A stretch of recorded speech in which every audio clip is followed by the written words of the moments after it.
America ও চীন কেন বাংলাদেশের স্বাধীনতা চায়নি? চলুন ধৈর্য সহকারে ভিডিওটি দেখি।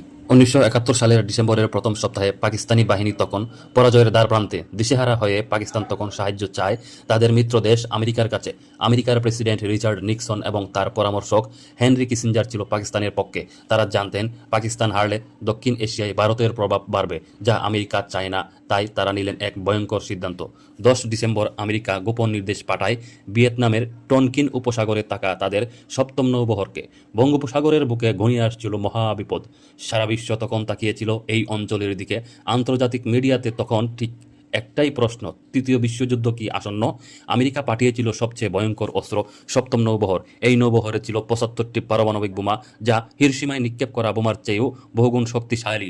উদ্দেশ্য ছিল একটাই, যে কোনো মূল্যে বাংলাদেশকে স্বাধীন হতে না দেওয়া। সেদিন যদি একটি ভুল হতো, তবে হয়তো বঙ্গোপসাগর হয়ে উঠত পারমাণবিক যুদ্ধের কেন্দ্রবিন্দু।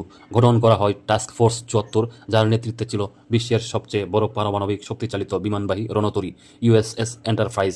এই বহরে ছিল 70টি ফাইটার জেট, 60টি ধ্বংসকারী জাহাজ এবং 75টি পারমাণবিক অস্ত্র। তাদের গন্তব্য বঙ্গোপসাগর। উদ্দেশ্য ভারতীয় বাহিনীকে ভয় দেখানো এবং পাকিস্তানকে রক্ষা করা। খবরটি দিল্লিতে আতঙ্ক ছড়িয়ে পড়ে।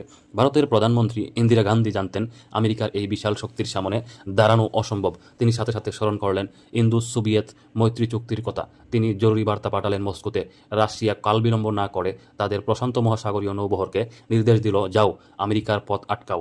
রাশিয়া শুধু সাবমেরিন নয়, পাঠিয়েছিল মাইন সুপার জাহাজ, যাহাতে আমেরিকার পথ আটকানো যায়। শুরু হলো সাগরের বুকে এক স্নায়ুযুদ্ধ।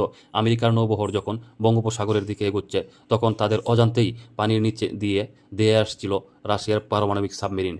পানির নিচে তখন শুধুই মৃত্যুর নিস্তব্ধতা আর বিপ বিপ শব্দ। রাশিয়ার কমান্ডার অ্যাডমিরাল ভ্লাদিমির ক্রুগলিয়াক নির্দেশ দিয়েছিলেন আমেরিকান জাহাজ দেখামাত্র মিসাইল টিউব খুলে রাখতে, কিন্তু না বলা পর্যন্ত ফায়ার করবে না।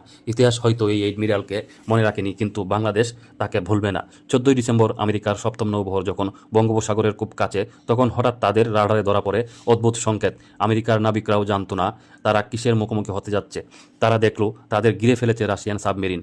রাশিয়ান অ্যাডমিরাল বার্তা পাঠালেন, আমরা এখানে আছি, আর এক পা এগুলে আমরা আঘাত করতে বাধ্য হব। আমেরিকার কমান্ডার অ্যাডমিরাল গার্ডেন বুঝলেন তারা ফাঁদে পড়ে গেছে, কারণ রাশিয়ার মিসাইলগুলো সপ্তম নৌবহরকে লক্ষ্য করে তাক করা ছিল। বার্তাটি শুনে হোয়াইট হাউসে নিক্সন চৌধুরী তখন খুবই ফেটে পড়েছিল, কিন্তু করার কিছুই ছিল না।